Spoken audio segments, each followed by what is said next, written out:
तो ये V1 हो जाएगा हमारा, ये V2 हो जाएगा। इसको फर्स्ट पोर्ट मान लेते हैं, इसको सेकंड पोर्ट मान लेते हैं, राइट वाले को। अब यहाँ पे हम क्या करेंगे, दो पैरामीटर्स मानने पड़ेंगे हमें, I1 और I2। तो एक्चुअली ये I1 जो है ना यहाँ पर, ये ऑलरेडी क्वेश्चन में शोन है, क्योंकि ये जो है ना ये भी I1 करंट आपको दिया हुआ है ऑलरेडी। ठीक है, तो क्योंकि ये I1 दिया हुआ है आपको ऑलरेडी, तो ये शो किया हुआ है पहले से ही। ठीक है, तो वो क्वेश्चन में पहले से ही गिवन था। ओके, नेक्स्ट अब हमें क्या करना है, KCL KVL अप्लाई करना है। तो यहाँ पर हम KVL अप्लाई कर सकते हैं, इधर एक KVL हम अप्लाई कर सकते हैं। ठीक है, तो उससे पहले हमें करंट डिस्ट्रीब्यूशन करना पड़ेगा। अगर यहाँ से I1 करंट जा रहा है, देखो यहाँ से I2 करंट आ रहा है यहाँ से राइट से, और यहाँ से I1 करंट ऊपर की तरफ आ रहा है, तो यहाँ पे कितना करंट आएगा, I1 प्लस I2। और I1 करंट आपका यहाँ से आ रहा है, लेफ्ट साइड से राइट की तरफ आ रहा है। ठीक है, तो इस ब्रांच में कितना होगा, 2I1 प्लस I2 करंट होगा। ठीक है, तो पहला काम ये करना पड़ेगा आपको, करंट डिस्ट्रीब्यूशन। अगर आप ये कर लेते हैं तो आप KVL लगाने में दिक्कत नहीं होगी। अगर ये नहीं कर रहे हैं और सोच रहे हैं KVL लगाए, करंट क्या लेना चाहिए, तो फिर प्रॉब्लम हो सकती है। ठीक है, तो अब हम ये जो सबसे लेफ्ट मोस्ट लूप है हमारी, उसमें हम KVL लगाते हैं। तो ये जो है ये हो जाएगा हमारा V1 equals to I1 into 10 IR plus 15 R which is, and ये हमारा करंट होगा।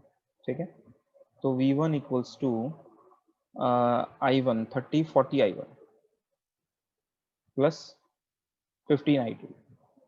आप देख सकते हो कि पहली इक्वेशन में से दो Z पैरामीटर तो ऑलरेडी हमारे निकल गए। ये हमारा Z11 हो जाएगा और ये Z12 हो जाएगा। एक बार यहाँ पर हम लिखेंगे। ठीक है, अगर ये वोल्टेज V2 है तो मेरे को बताओ जरा, इस करंट सोर्स के अक्रॉस वोल्टेज भी तो V2 ही होगी ना, इसमें तो कोई डाउट नहीं है। ठीक है, हमें जब हम KVL लगाएंगे तो वोल्टेज चाहिए होंगी ना सारे एलिमेंट्स के अक्रॉस, तो इसको हम डायरेक्टली यूज कर सकते हैं। ठीक है, तो अब यहाँ पे देखो जरा, मैं इस पॉइंट से शुरुआत कर रहा हूँ, इस पॉइंट से KVL लगाने की शुरुआत कर रहा हूँ। ठीक, और क्लॉकवाइज मूव कर लेते हैं, चलो कोई बात नहीं। तो 20I1 प्लस I2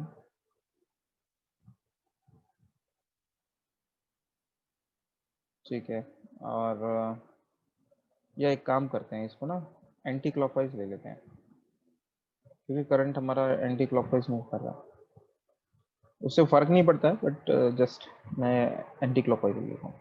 तो ये क्या हो जाएगा, ये प्लस और ये माइनस हो जाएगा, ये प्लस ये माइनस हो जाएगा, और ऊपर यहाँ पे तो प्लस और माइनस है ही। तो हमारे पास क्या आ जाएगा सॉल्यूशन, इक्वेशन कैसे लिखेंगे हम, यहाँ से शुरू करते हैं V2 से। तो V2 जो है आपका आ जाएगा equals to 20I1 plus I2। अगर KVL लगाने में किसी को प्रॉब्लम हो रही है तो मेरे को बताओ जरा, 15 2I1 प्लस I2 ये हो जाएगा। क्योंकि यहाँ पे हम एंटी क्लॉकवाइज जा रहे हैं, तो V2 में हम लोअर पोटेंशियल से हायर पोटेंशियल जा रहे हैं, बाकी दोनों में हम हायर से लोअर जा रहे हैं। तो हायर से लोअर जा रहे हैं तो नेगेटिव होगा, या उस साइड ले जा करके इक्वल्स के उस दूसरी साइड ले जा करके उनको प्लस लिख दो, इस तरह से हमने लिख दिया। तो V2 will be equals to how much, 50I1 plus 20 and 35I2। तो बचे हुए दोनों Z पैरामीटर हमारे इससे निकल जाएंगे। ये क्या हो गया हमारा Z21 और ये Z22। आपको क्या करना है, आपको इसका सॉल्यूशन निकालना है। अगेन आपको Z पैरामीटर ही कैलकुलेट करना है, तो इसमें करिए जरा, Z पैरामीटर कैसे कैलकुलेट करेंगे।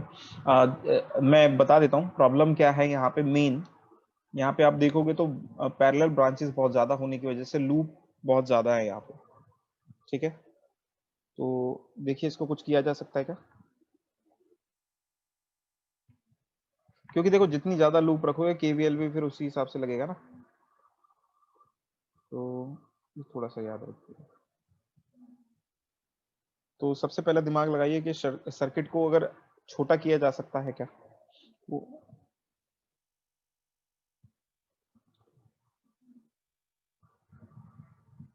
चलिए, किसी को अगर समझ में आया तो बता दो, नहीं तो मैं बता देता हूँ कैसे करना है। यहाँ पे हम क्या कर सकते हैं, सोर्स ट्रांसफॉर्मेशन लगा देते हैं। ठीक है, आपने थेवेनिन्स थ्योरम पढ़ी होगी और नॉर्टन्स थ्योरम पढ़ी होगी। वहां पे हम क्या करते थे, एक थेवेनिन्स थ्योरम में हम क्या करते थे, इक्विवेलेंट रेजिस्टेंस निकाल लेते थे और एक इक्विवेलेंट सोर्स निकाल लेते थे, और यहाँ पर हम लोड कनेक्ट कर देते थे। नॉर्टन्स में हम क्या करते हैं, शॉर्ट सर्किट करंट निकाल लेते थे, शॉर्ट सर्किट करंट और एक short circuit open circuit resistance हम निकाल लेते थे, इंपिडेंस निकाल लेते थे, और उसके साथ हम लोड कनेक्ट कर देते थे। ठीक है, और ये जो सर्किट है एक दूसरे में ट्रांसफॉर्म भी किए जा सकते हैं, सोर्स ट्रांसफॉर्मेशन किया जा सकता है। ठीक है, कैसे ट्रांसफॉर्म हम कर सकते हैं, मान लीजिए ये आपके पास आई है और ये क्या है, आर, और ये आई और आर ना पैरेलल में दिए हुए हैं, तो आप इसको सीरीज वोल्टेज रेजिस्टेंस सर्किट में कन्वर्ट कर सकते हो। ठीक है, इसको आप कैसे कन्वर्ट कर सकते हो, यहां पर आप क्या लिख सकते हो, रेजिस्टेंस में आपको कोई चेंज नहीं करना है, 4 ओम, ये रेजिस्टेंस चेंज नहीं होगा। ठीक है, आप क्या कर सकते हो, सोर्स ट्रांसफॉर्मेशन हम बोल रहे हैं ना,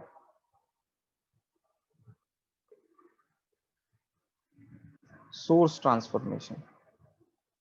तो यहां पे हम क्या कर देंगे, करंट सोर्स को वोल्टेज सोर्स बना देंगे, क्योंकि ये डिपेंडेंट सोर्स है तो यहाँ पे डिपेंडेंट वोल्टेज सोर्स बनेगा। ठीक है, और पोलैरिटी इसी के हिसाब से होगी। देखो ये सोर्स करंट कैसे फ्लो करा रहा है, टॉप से बॉटम की तरफ, तो यहाँ भी ऐसे ही ये सोर्स भी ऐसा ही करंट फ्लो कराना चाहिए, तो यहाँ पे प्लस और यहाँ पे माइनस आ जाएगा आपको। ठीक है, लेकिन यहाँ पे वोल्टेज कितनी होगी वो हम इससे निकालेंगे, V इक्वल्स टू क्या होता है बच्चों, IR होता है। ठीक है, और I कितना है यहाँ पे 6I1। ठीक है, और R कितना है 4 ओम, तो भी कितना हो गया 24I1। ठीक है, तो यहाँ पर हमें इस तरह से यहाँ पे क्या लिखेंगे 24I1, ये हो गया हमारा वोल्टेज सोर्स। ऐसा करने से क्या होगा, दो ब्रांच जो होंगी ना वो एक सिंगल ब्रांच में कन्वर्ट हो जाएगी, और अब पहले की तरह ये सर्किट जो है सॉल्व किया जा सकता है। ये 2 ओम ही है और ये 4 ओम है, ये हमारा सर्किट हो गया 2 पोर्ट नेटवर्क। ठीक है, इसको हमें सॉल्व करना, अब ट्राई कीजिए इसको। ये I1 करंट है, सर्किट में कुछ भी चेंज नहीं हुआ है, बस हमने इसको ट्रांसफॉर्म करके लिख दिया ताकि ये सॉल्व करने में आसान। ऐसा नहीं है कि पहले जैसे ये लिखा था आंसर नहीं आएगा, लेकिन उसके लिए फिर आपको थोड़ी और मेहनत करनी पड़ेगी एक्स्ट्रा।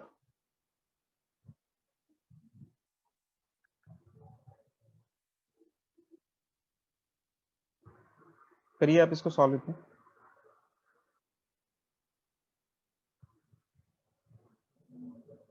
चलिए इसको V1 मान लेते हैं, इसको V2 बोल देते हैं, ये प्लस ये माइनस टर्मिनल, ये प्लस ये माइनस टर्मिनल, ये I1 है, यहाँ का करंट हम I2 मान लेते हैं।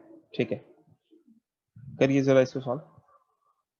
तो अब इस ब्रांच का करंट हमें पता है क्या, यहाँ का करंट हमें नहीं पता, और ये भी करंट सोर्स नहीं है, अगर करंट सोर्स होता तो हम बता देते कि यहाँ पे कितना करंट है। ठीक है, तो हम क्या करते हैं, यहाँ पे करंट मान लेते हैं। ठीक, और मान लीजिए ये I3 करंट हमने यहाँ पे मान लिया। ठीक है, और अब इसको सॉल्व कर लीजिए।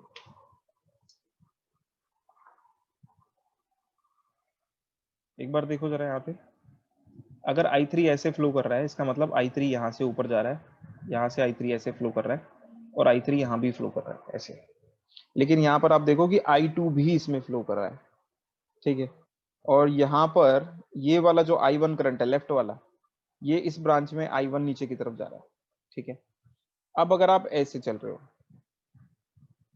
KVL लगा रहे हो, तो V1 इज इक्वल टू क्या हो जाएगा, ये वाला प्लस ले रहे हैं और ये वाला माइनस ले रहे हैं, क्यों, क्योंकि यहाँ पे आपने V1 का ये प्लस और ये माइनस लिया है ना, तो सेम पोलैरिटी रहेगी ना, यहाँ पे वोल्टेज सेम रहेगी ना, तो इसलिए हमने यहाँ पे ऐसे लिखा हुआ है 2 इंटू I1 माइनस I3।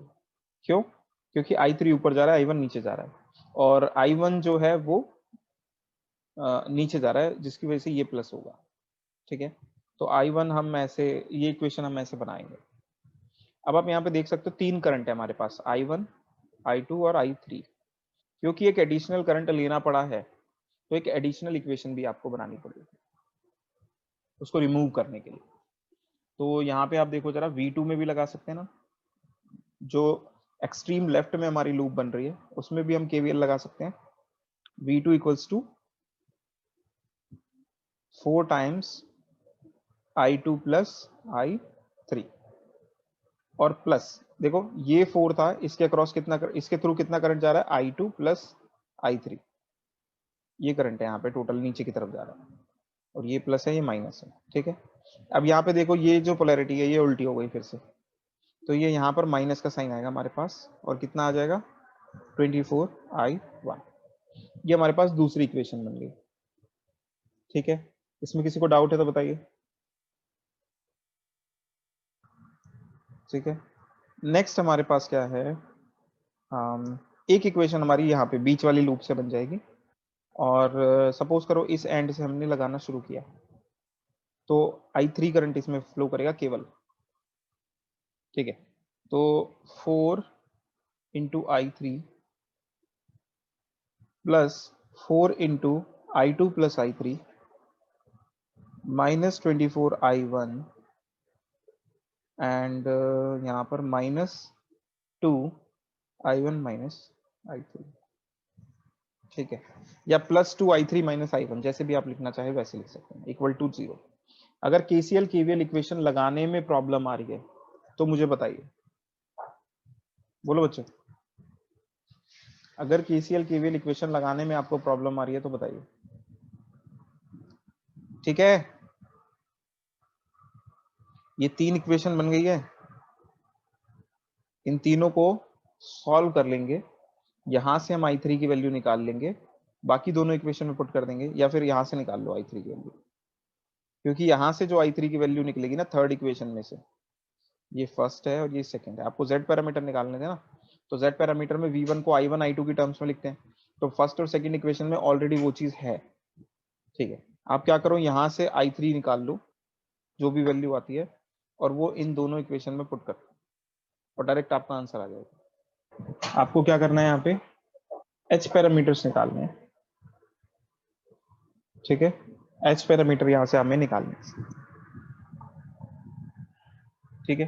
तो बहुत ही सिंपल है, यहाँ पे लगा लो KVL, और दूसरा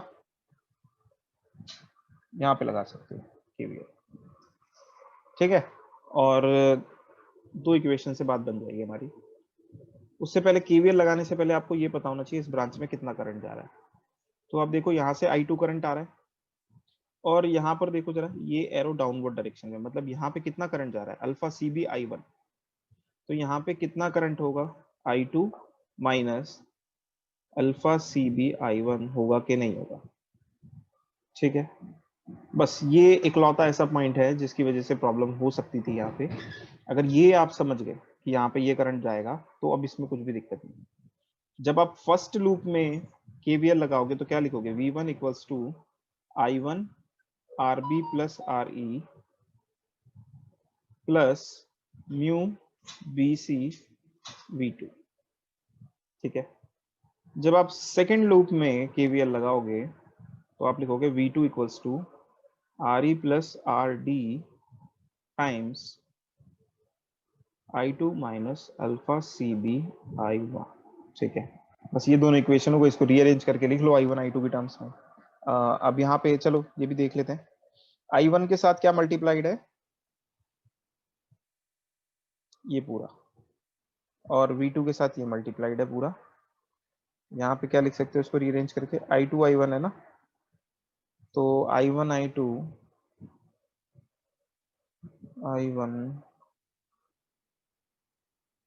I1 के साथ अगर लिखना चाहो तो क्या लिखोगे, minus alpha CB RE plus RD, ठीक है, ये आ जाएगा I1 के साथ, प्लस I2 के साथ क्या आ जाएगा, पूरा RE प्लस RD, ये आ जाएगा, ठीक है। H पैरामीटर्स आपको निकालने हैं। H पैरामीटर में हम क्या करते हैं, V1 I2 को I1 V2 की टर्म्स में लिखते हैं, तो यहाँ पे ये H11 हो जाता है, H12 हो जाता है, H21 और H22 हो जाता है, ठीक है। तो V1 I1 और V2 की टर्म्स में तो ऑलरेडी लिखा हुआ है, यहाँ देखो जरा, V1 I1 और V2 की टर्म्स में ऑलरेडी लिखा हुआ है, इसका मतलब ये आपका H11 है और ये H12 है, ठीक है। नेक्स्ट आपको क्या करना था, नेक्स्ट आपको ये करना था कि आपको I2 लिखना है, ये V2 है लिखा हुआ है अभी। तो यहां से I2 निकाल लो, I2 की वैल्यू, I2 की वैल्यू आपको I1 और V2 के टर्म्स में लिखनी है। तो ये भी बढ़िया है, यहाँ पे I1 और V2 है, ठीक है। तो ये भी बढ़िया है, ये माइनस का साइन है, उधर चला जाएगा तो प्लस का हो जाएगा। तो देखो जरा, I2 is equals to V2 plus I1 alpha C B R E plus R D, ठीक है। और यहाँ पे भी R E plus R D था, वो उससे डिवाइड कर दोगे।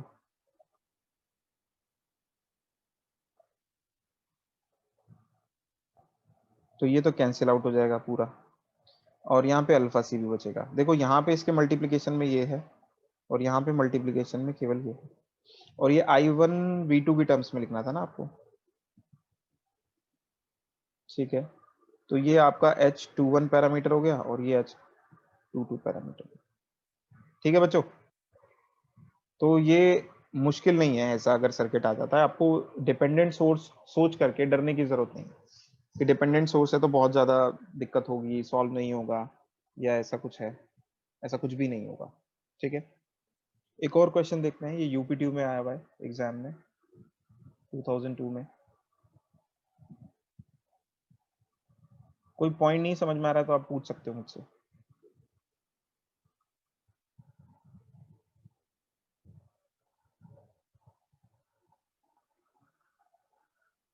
ये R3 है, ये R2 है, और ये R1 है।